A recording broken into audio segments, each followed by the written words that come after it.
So the sunglasses. If you're watching man. YouTube, I got yellow tinted sunglasses. They look like nooches. This is the new shtick. Aaron's got some too. Head to YouTube. We wear sunglasses now because we're losers. I was just going to stare at the camera and smile the whole time. But these are like Jeffrey Dahmer looking.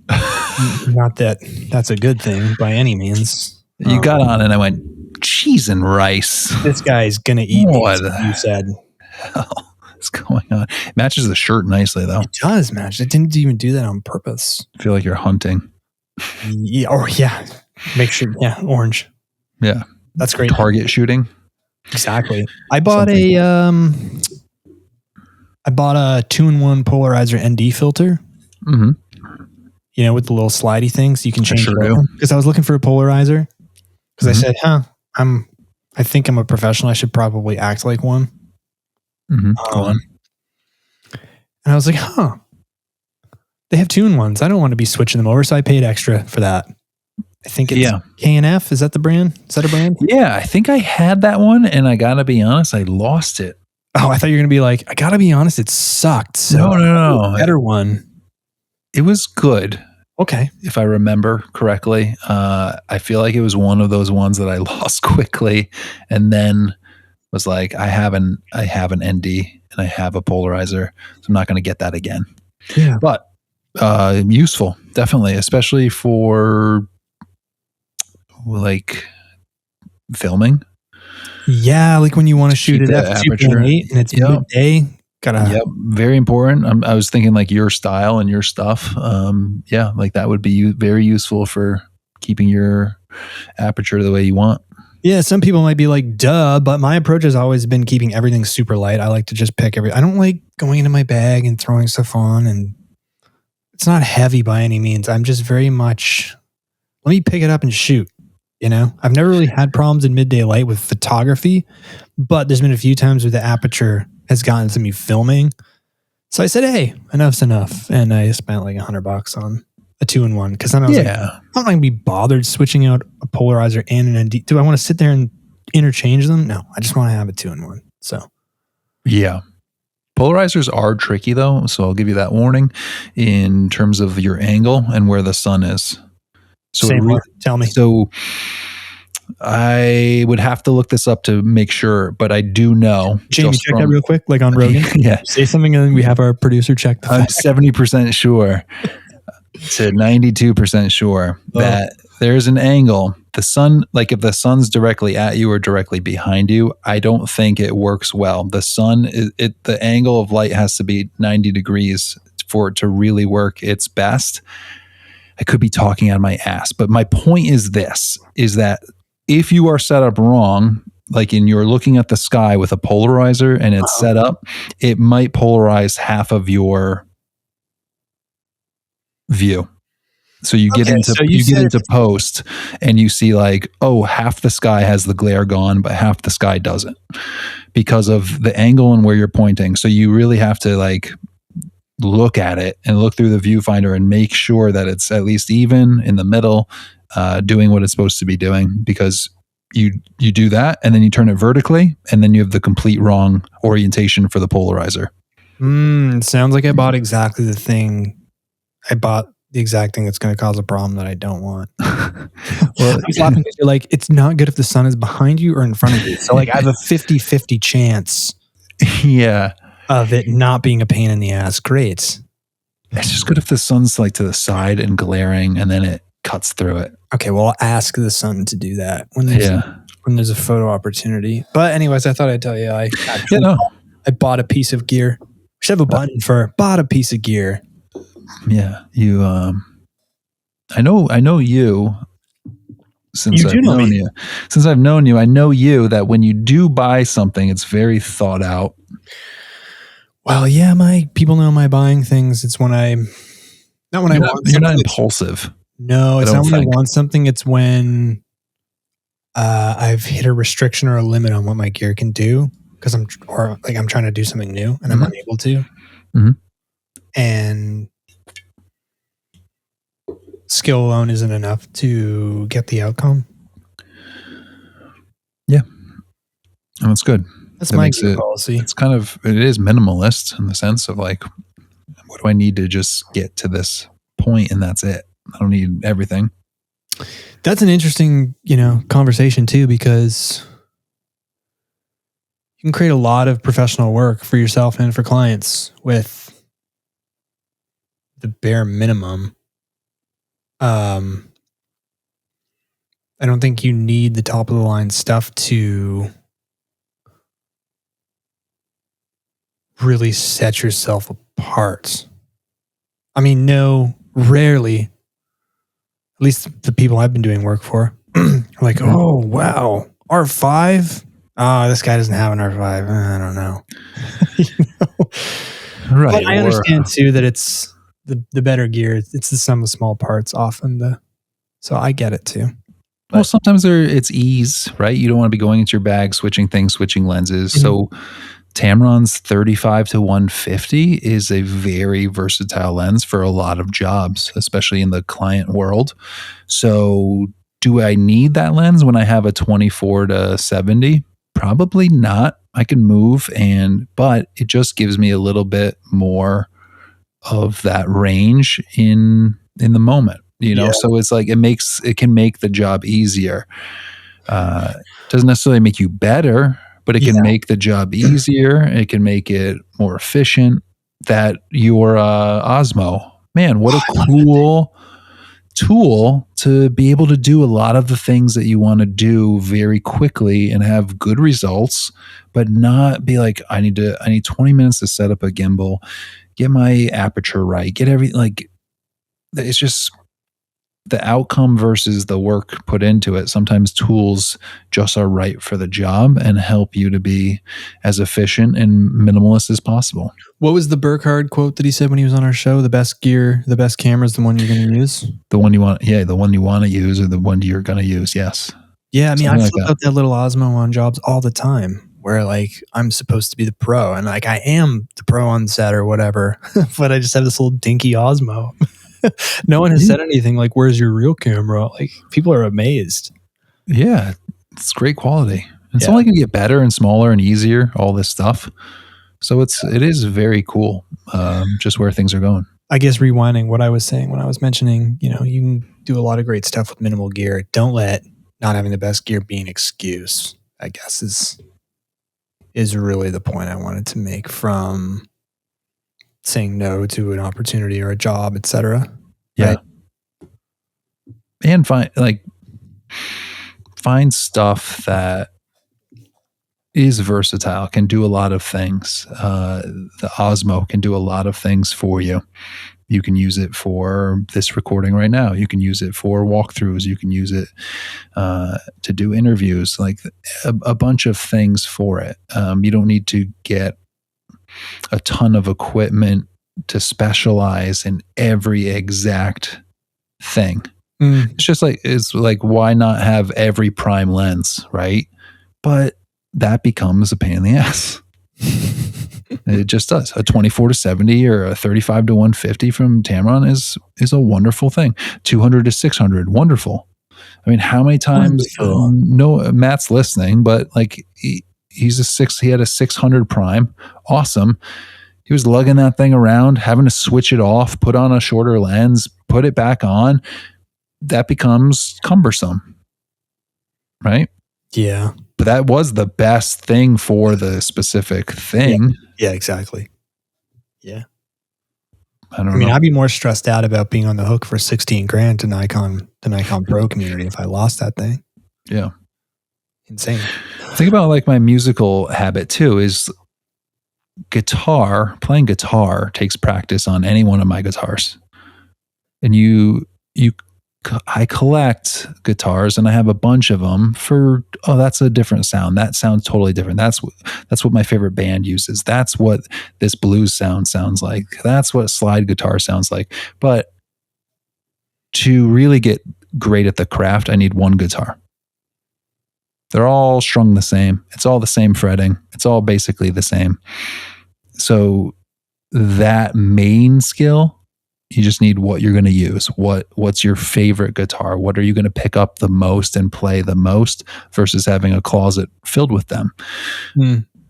And I think it's kind of the same with camera gear. Like, Sure. yeah. I feel that Anyways, way. Are you going to get out for this fall? Peak fall is going to be early this year. that's Maybe what we they're should do a saying. whole episode on like fall. It's well timed. Because You're wearing orange. I am wearing orange. Aren't you glad?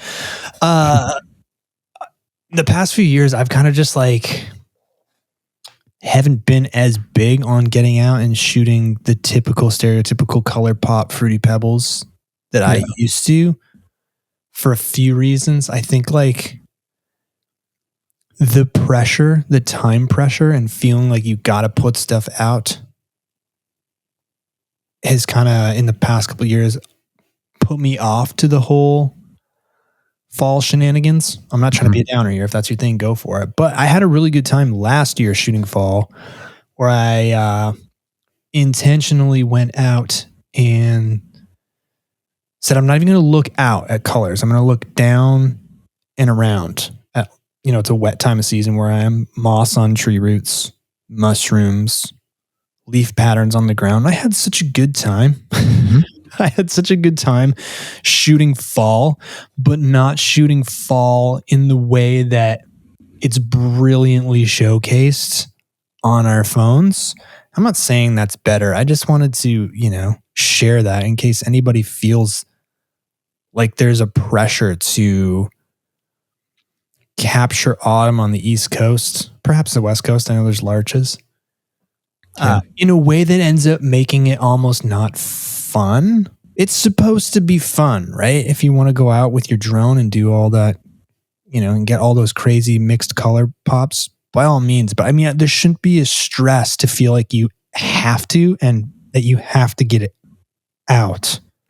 And for God's sakes, everyone, take it easy on the saturation sliders this season. This season, take it easy on the saturation hue sliders. This fall 2025 season, please take it easy on your saturation sliders. Greens are allowed to be seen. It's okay. It's okay. You don't need to be at vibrance 100. You don't need to be at saturation 100. It's not even realistic looking at this point. And also another PSA, take it easy on red, okay? Take it easy on the red slider. There wasn't even red at the scene that you were there. You made all the burnt orange red. We know what you did. 0 saturation movements. Okay. Hell, you can go in reverse. I dare someone all black and white fall photos this year. Yeah, I mean, be a bit of a savage. Or just do the one color, the monocolor. Just leave the red. I feel like every year, if somebody breaks the chain with sharing fall stuff, it'll be like, well, now somebody will share something from last year or something, and it just sets off this chain reaction, like a nuclear. I'm surprised I haven't seen a lot yet. Fission reaction.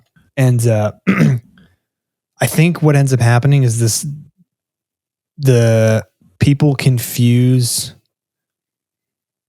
People often think that to get their photo to stand out, you got to keep pushing the saturation. So as the fall season progresses and posts roll out, I feel like you see things get gradually more saturated. Yeah. Yeah, it's true. That's the easy, in our minds, that's the easy way to make things next level, as opposed to better color balance, for example, like hue sliders, or make it glow. Yeah.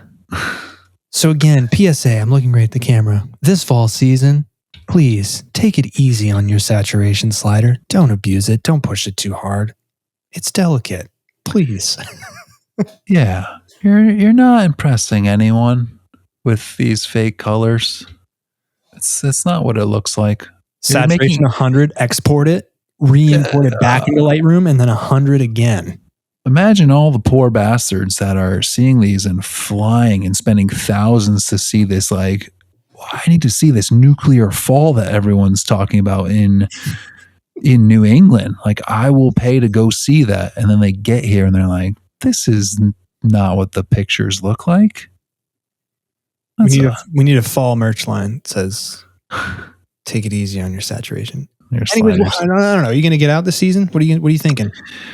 Listen, I'm still recovering from 2 years ago, Columbus Day weekend, or Indigenous People weekend, as we now call it, going to, which is a very popular fall trip, probably weekend, deciding on a whim to drive up to New Hampshire just for the day, and literally was in the car for 12 hours straight through traffic, the highway, the Conk Highway in New Hampshire being completely bumper to bumper, and then 3 hours home. It was beyond miserable. And what I've said from there is I'm not doing the popular spots anymore for fall. I have been there. I've been part of the problem. I'm not being part of the problem anymore. I would go up north and explore logging roads or dirt roads or small towns that just kind of see where the wind takes me. But the spots where everyone goes to get certain photos, no longer. It's not, that's not fun to me anymore. So what's your approach then this year? What do you recommend? Approach this year is recommend for people who don't want to be a part of that either. I'm in Connecticut. Last year we had a really nice fall. There is plenty of stuff to do if you want to use color and show color and showcase the fall.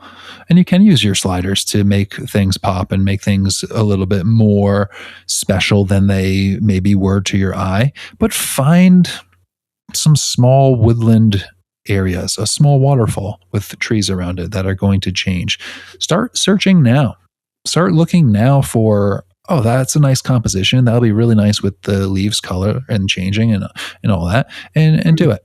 Maybe get a private cabin up in the Adirondacks somewhere that's off the beaten path, so you can just be in the mountains and go for some hikes and stay for your own pleasure. I think stay away from some of those areas.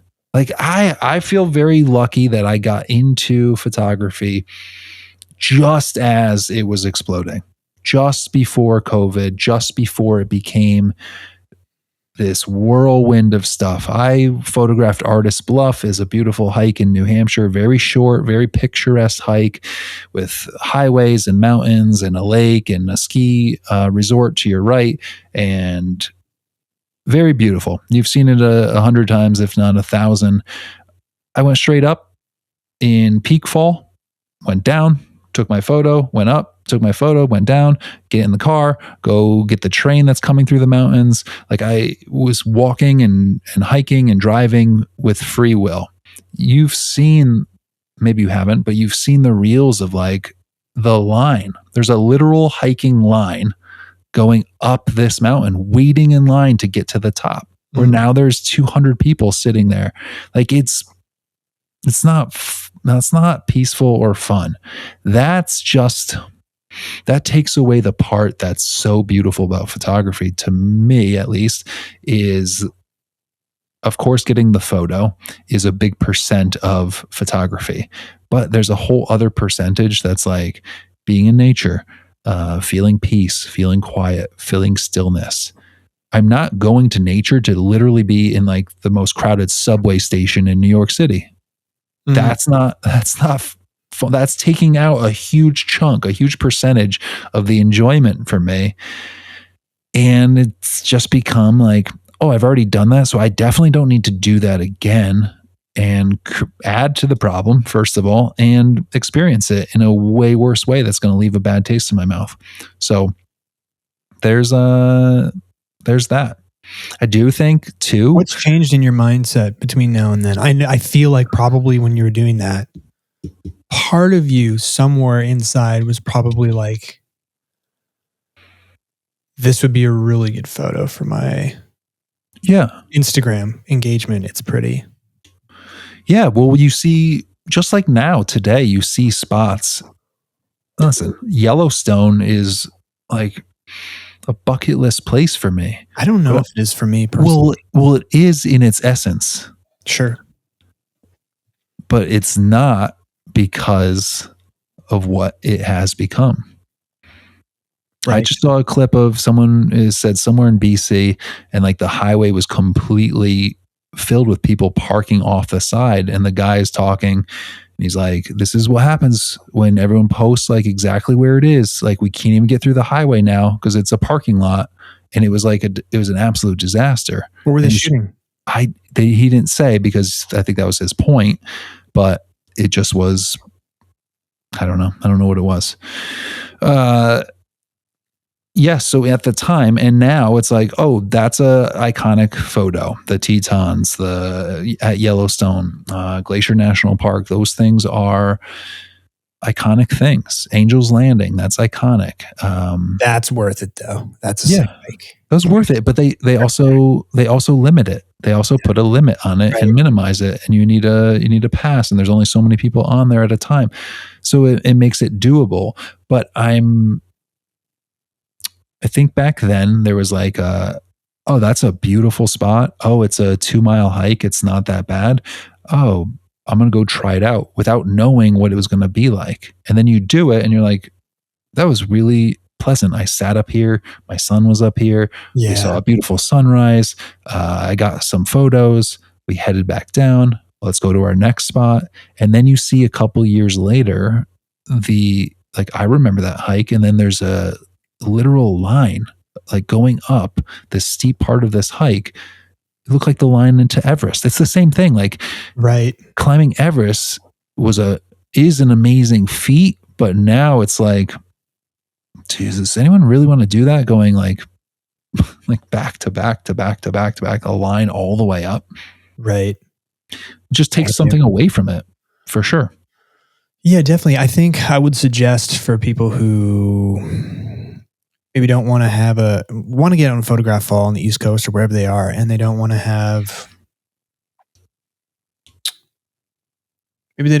to recreate a typical fall photography outing like in previous years where it's hitting the busy spots like you said, or just focusing on interspersed Fruity Pebbles color pop. Last year I had like probably my favorite fall season photographing probably ever. Mm-hmm. And I didn't take one quote like banger. Yeah. I went out with the intent of I'm going to look down a lot because I've never looked down during the fall season. So like tons of mushrooms. I learned a lot about different kinds of fungus, which some people might say that sounds lame, but I thought it was cool. So one of my intents was I'm just going to shoot a ton of mushrooms. The other thing that was happening at the time where I was at was the salmon were running. I spent so much time in the creek filming, trying to get salmon swimming in slow motion. Didn't really get a ton of great shots, but I had such a good time. And if I go out this year looking for salmon, I know how to do it properly this time. Mm-hmm. And I guess I would just advise people to maybe pick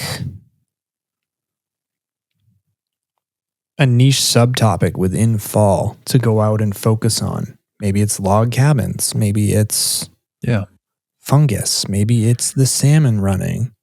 As opposed to, I need to capture fall in all of its glory so that I have insane photos to share. I don't know if that's the right way to do things, for me at least. And yeah, it's not easy.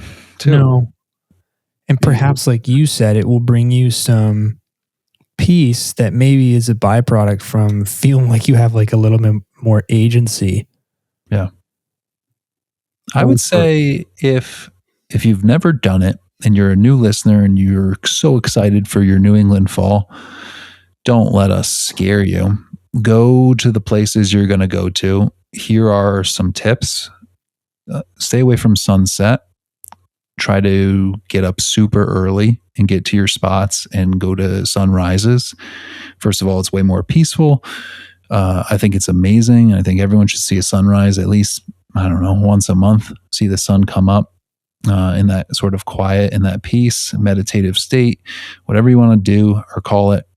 I think that's awesome for your system, your nervous system. Oh, yeah.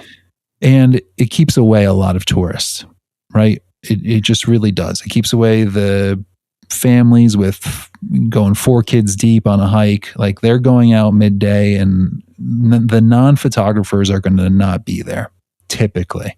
So that. Also, get into shape now and look at some of the longer hikes. Look at. You got a quick. If you're not in shape, that's a quick regimen there, bud. Well, I'm just saying, get used to it.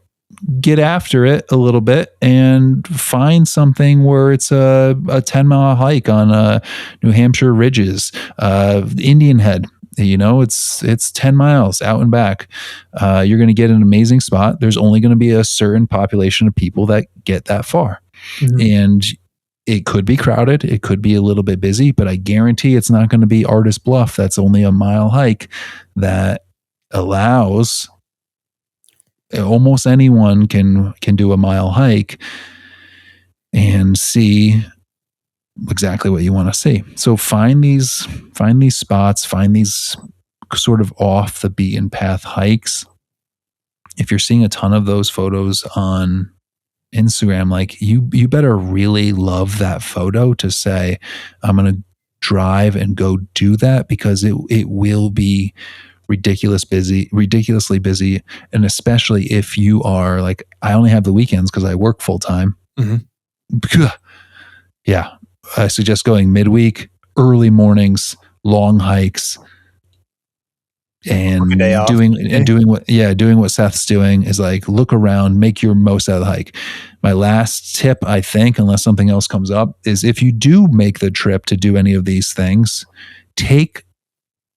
don't get stuck on the one picture. This is the obvious photo at Artist Bluff. I'm going to take it.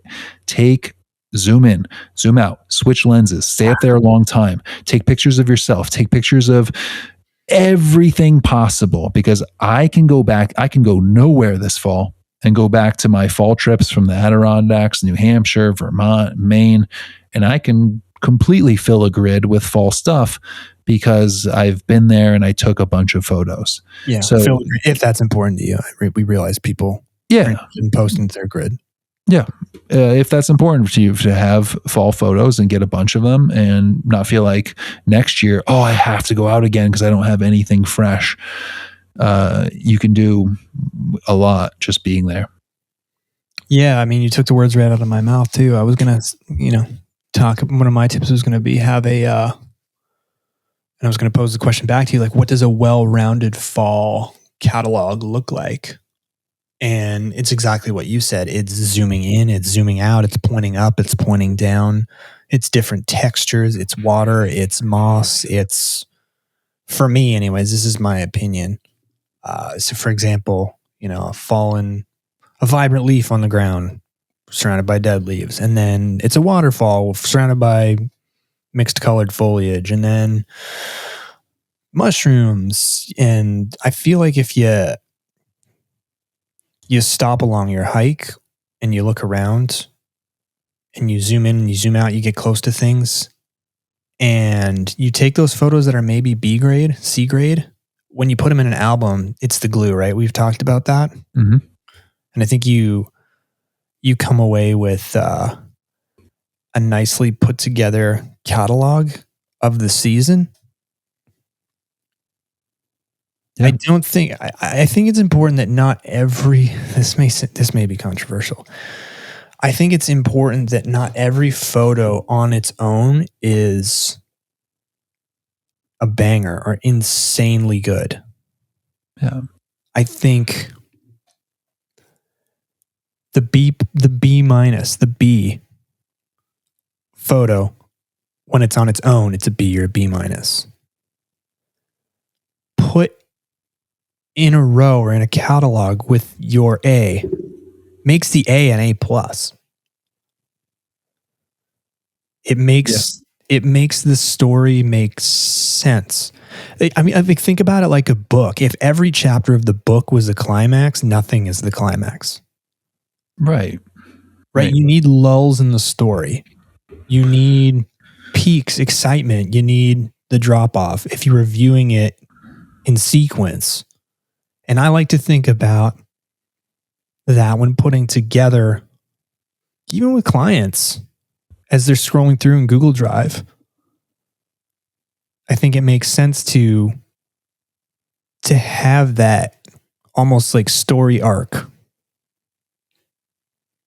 Yeah, agreed. Storytelling. I think it's important. It allows for a photo or a series of photos to tell a very detailed story. I just think of, like you said, with writing, but even more within the paragraph is like, don't describe the, I'm gonna get into like a smutty novel. Don't describe the makeout session. Describe the condensation that's building up on the car window. Give that detail. Right? YouTube, you will see 50 Shades of Grey, the whole series on Aaron's bookshelf. I just saw Titanic recently with my son. So that scene where she smacks her hand against the condensing window of the car. Right. But my point being is the details, like you have to show that gives feel and depth and texture to the story. It gives imagery, gives a thought, gives a close-up. Think about what your eyes do if you walk into a fall cabin. What do your eyes do? They look close to what's on the counter. What's that bouquet of flowers? Oh, let me scan. Where's the room? I'm getting now a wide view of everything. Right. Let me look out the front door at the view. Let me look closely at this door knocker. That's a cool piece of metal. That's what we do. Yes, that's good advice too. And I find myself on any hike, just going back to the fall theme here. If my feet naturally stop involuntarily, I feel like there's an image there. Something has literally captured my attention enough to stop movement. So, you talk about that pause between stimulus and response. Yeah. I mean, usually we talk about it in a different context. Usually it's keeping a level of stoicism when something disturbs us. But in this sense, you picture it this way. Stimulus, I stop and pause, and then I can choose what to shoot. I find whenever that I naturally stop, there's something there. So look around. And the other thing too is when I find that in my mind, I have the mental dialogue of, oh, that's pretty cool, or that looks great. It's probably going to make a good photo. Of course, sometimes when we say that, this is in our heads, this will be a great photo, or this is really cool, we go and take a picture, it falls flat. I don't think that means you were wrong. I just think it means that you're not getting the best out of the scene. Either you're not using the best lens or the best composition. But yeah, if you involuntarily stop, something takes your attention away from your path of movement, there's a photo there. Or if you're having that internal dialogue of, oh, that's cool, take a moment, shoot that. And like you said, the cabin analogy, when you pull in the driveway, you see the whole property, the whole cabin, the whole exterior, beautiful. You see the door handle, you see the room, you see the tea towels. It's all about zooming in, zooming out, details, big picture, and making sure, I guess, you put that together in a way that makes sense. Now, that being said, you could, back to my, I said that I went out a couple times with the sheer intent of shooting mushrooms. I mean, you can still do that with a very niche subject.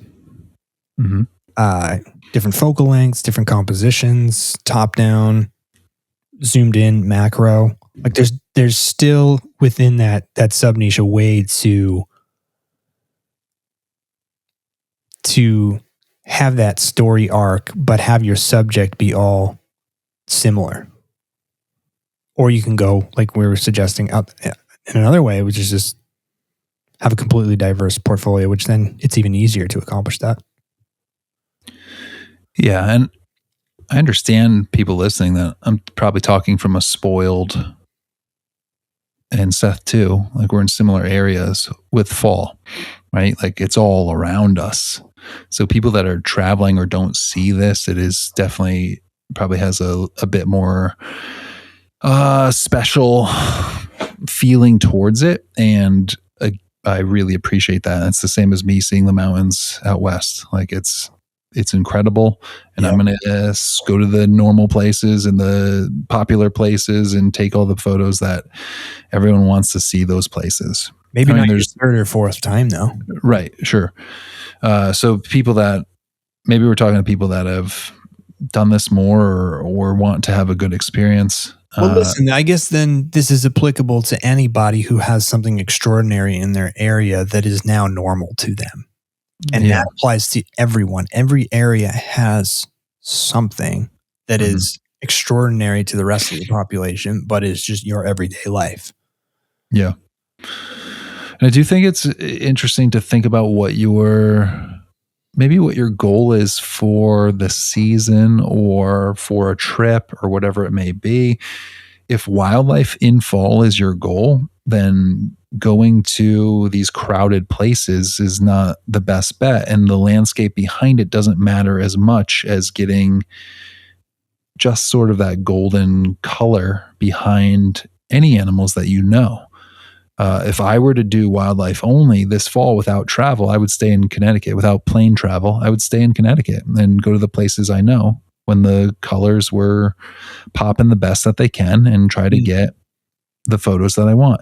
If I'm a portrait photographer, I'm probably not going anywhere too far. Like I would, because that's my subject. I want the blurriness of the leaves behind it, but I could find a special tree anywhere, you know? And I think that's important too. I think you can tell a really good hiking story with a father and son, anywhere in New England. It does not have to be on the most crowded hike with the most incredible final view.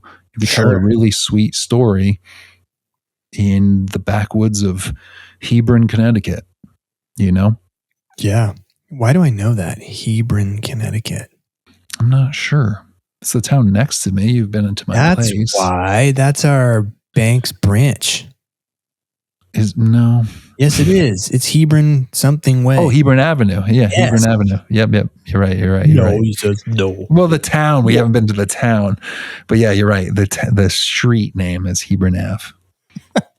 Absolutely. You're smart kid. Yeah.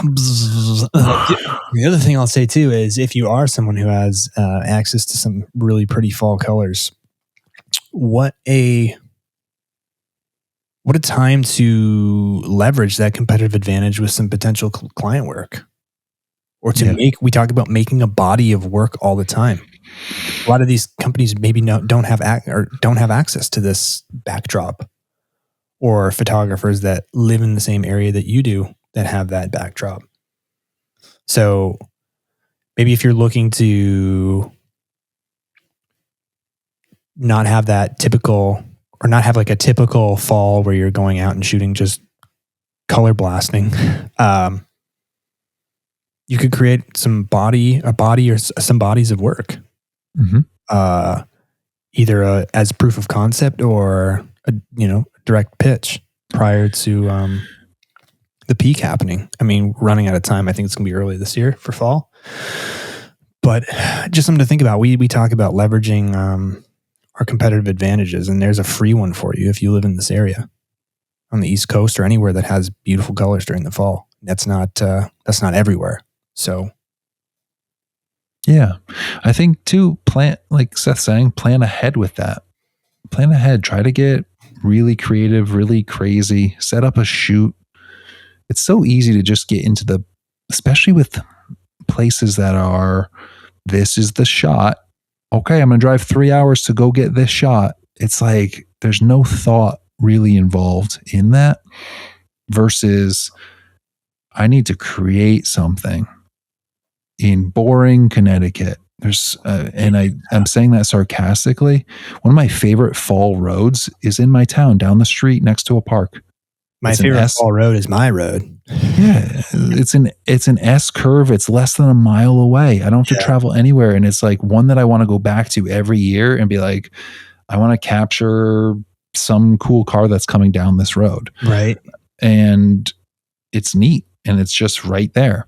So you can create these moments or create these stories or create these patterns or take these risks close by that can really pay off in terms of, wow, that's a really cool concept. We want to send you now to the Rockies in Colorado during their fall to recreate this situation. Sure.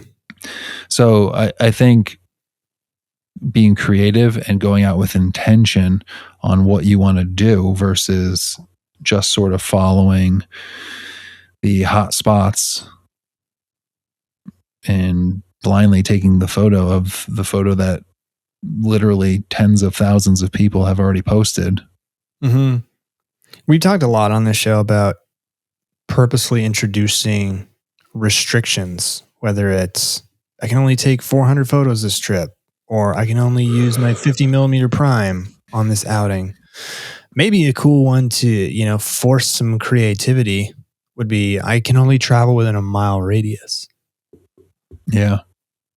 Or I can only drive 20 minutes and see what you come up with. I mean, I remember doing a phone case shoot all like within my driveway. Yeah. With just textures. And it was really fun and it was really successful in my opinion. Seth, I'll be honest, the only fall photo I remember of yours specifically, no offense taken, but is the one where you did the gradual leaves. The gradual spectrum of color of leaves. Oh, and Haley's in it? Yeah. That's just on my road. We went for a walk, picked leaves, laid them out. I got a step ladder and shot it. That's like 400. That's half a mile, maybe half a mile collectively from my house, just picking leaves. But that's it's my honest point is like, I know your portfolio a bit. I'm not like studying it every day, but every day you are. Yes, you are. Every night. I'm lying. I'm trying to be humble and not admit to everyone that every night it's behind your camera. You're looking at SethMacyPhotography.com. I better brush up on fall before this episode. I know he's going to ask me. Yeah. No, but I think that's to my point is like that was in your driveway. I don't know where it was. It did not matter. The creative part of it was what stuck. And now thinking about your portfolio with, in all honesty, not having looked at it in a long time, especially old fall photos, that is the one I remember. Well, that's good. You at least remember one. Yeah. That's cool. At least that wasn't totally forgettable. No, not at all. I hear you though. But yeah, that is interesting. Now that shows that maybe like idea and concept can override location artistically. Yeah, because you had one photo with a very unique idea. I'm sure it's been done before, but I will see soon in a couple of weeks, if not tomorrow, hundreds of fall scenery photos. They start to blend together. Sure. I don't even remember my own fall photos very specifically. The one I remember is an old locomotive coming through. That's a good one. I know that one. That's what that one's like. Oh, that's different. I remember your first elk ones. Your first time you'd ever photographed elk in PA. I remember those ones. You were with Brett and Mike. Yeah, well, that's nice. It wasn't super fall yet though. It was green. I had to fake it a little, but that's what I remember. I don't remember any of your fall stuff. Yeah, because we see it all over and over and over and over and over and over and over and over and over and over and over and over and over again. Yeah. So I study your website every night. I gotta update it. It's been a while. I study it. Good. Any typos? I don't know. But I mean, I won't be seeing a ton of fall stuff because I'm taking Mike's advice and just not going on the phone, the Instagrammer. Pulling the plug? It's just, I don't know. Yeah. We're already at 45 minutes here. It's just like, it's not on my list of priorities at this stage of life. And Yeah. I'm still artistically fulfilled doing blogs and building my portfolio and sharing it with family and friends and printing work. And I just have no need to be on the platform. So I won't be seeing your fall photographs, everyone. No. You can text. Well, I'll look. I have a. I mean, maybe I'll pop on, but like, Yeah. I'm just like not excited to like. I've been excited to share. I've been sharing some older photos That's that good. when I'm on my run, I see a thing. Like I see, oh, there's a blue heron, and I go, oh, what was the best? The best blue heron photo I ever got was that time I was on my way to golf, and I pulled over because this heron was on this perch, and the sun was just beaming off its whole body. And I had my camera because I bring it golfing, and I got out of the car and I ran down this field and took the heron, unlike most, was chill and just standing there and relaxing. And I was able to get close enough to get some really detailed, good photos in very bright light with a dark background.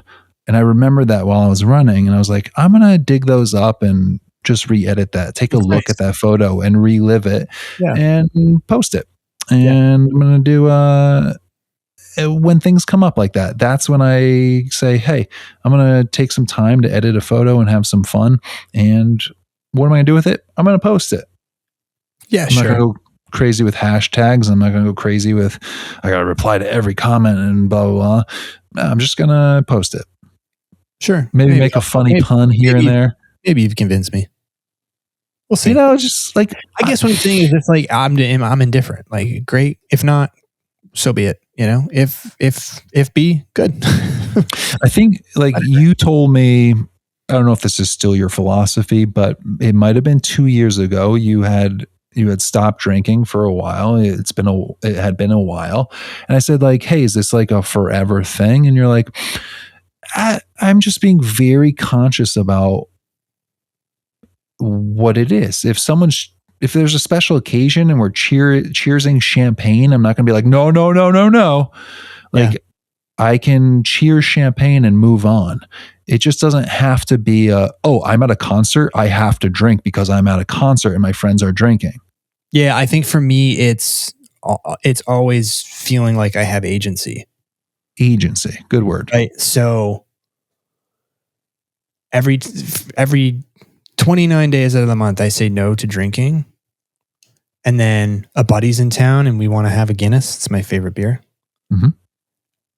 There's a thought process where I'm choosing that this moment is special. I'm choosing to order one. I'm excited to drink it. There's no guilt. Like it's very much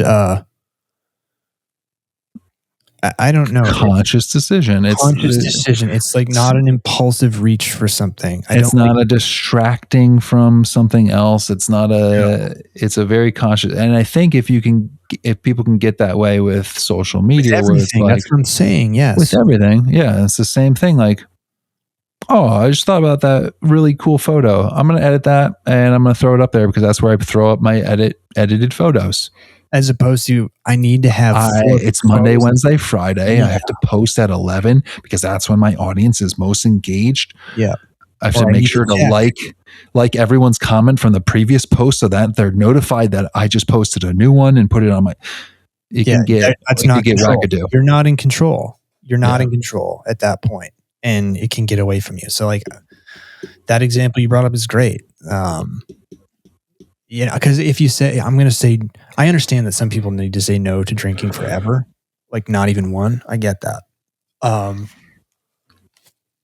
But for me, saying no 99% of the time is great. And that 1% of the time, because allowing that 1% of the time allows, it's like a pressure, not a pressure release, but what do you mean though? If you feel like you have to avoid all the time, it's like a new kind of irritant. Yeah, it's a new extreme and now a different kind of control. And it's so rigid that what happens when you make a mistake or there's decide guilt. to. It's hard to forgive yourself. I'm not, so that's why if you can leave the smallest bit of leniency, obviously this doesn't apply to hard substances and, serious things like gambling, just to make that clear. Like people who have those problems. But in terms of like, for me, Instagram or that, it's, I can choose to do this very few and far between, and I'm still in complete control. Yeah. Food's a good one. Like, I'm great. never going to have a piece of cake or a piece of pizza. I've tried that, and I feel terrible. Yeah. And then it's like, but like if I go to Dairy Queen with Haley once every month or two, this was a fun outing. This tasted great. Have I destroyed my health goals and exercise goals? No. So relax a bit. One of my new mantras, you got to be careful with this though, because otherwise you can just throw everything out the window. But one of my new mantras when I get overwhelmed or really stressed out, you put on those glasses and you say, put on these glasses. Yeah, that's right. No, it's nothing matters. It's a good one though, to like level. I say nothing matters. This doesn't matter. This doesn't matter. Not in the sense of, bug it, I'm not even going to do it, or I'm going to quit. But just like, buddy, relax. It doesn't matter. Doesn't matter. Yeah. And it's helpful. One of my favorite ones recently is Peter Crone quote, where it's like, you can't fear or get anxious about the unknown because it's unknown. It's you don't what you're getting anxious about is what your mind's creating and layering on top of the unknown. Sure. And I mean, to build off of that, I would say that action kills anxiety, like doing, moving forward. Obviously not with existential topics. You can't. You just have to simply accept the unknown as the unknown. But, not knowing if you're going to get a gig or not knowing if you're going to do whatever, if there's a way to take action, I feel like you eliminate a lot of it. Just some kind of forward momentum. Yep. As opposed to sitting around and letting life happen to you. I feel like letting life happen to you is is a breeding ground for anxiety, personally. Yeah. Yep. I would have to agree. Whereas like going out and trying to make life, at least again, you're more in control. There's an internal locus of control, right? As opposed to things feeling like things happen to you, you're making things happen. That's quite obviously a part of an antidote for anxious feelings. For sure. It has to be. How could it not be? So have a good fall, everybody. Yeah. Get out. Take some photos. Take some photos. Have fun. Be at peace. Go buy these glasses that I'm wearing. Enjoy. All right. Till next time, man. Bye.